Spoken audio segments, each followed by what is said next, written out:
Is 3 squares and a bed in our future? I certainly hope not. We have been TSA approved since we left home.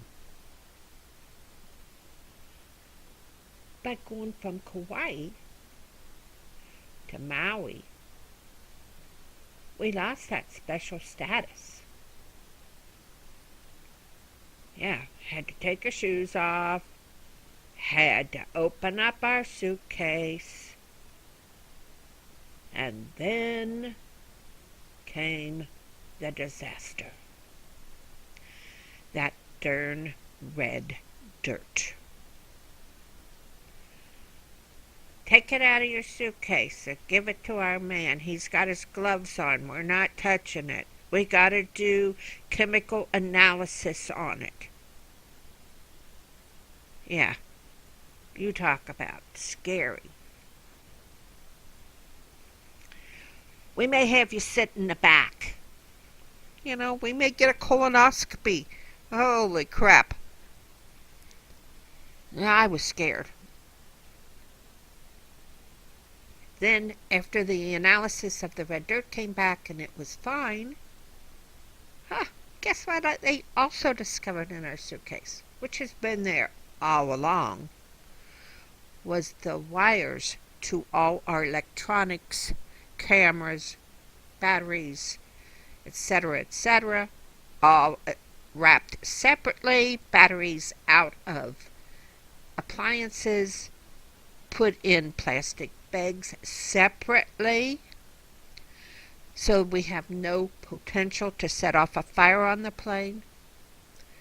They took every single wire and tested it to make sure it was not something to make a bomb with, that it was exactly what I had it marked as. So what do you think? Do you think we're headed for 3 squares and a bed? They had us take everything out of our suitcase. They checked everything we had. They were not happy with the wires. They were not happy with the red dirt.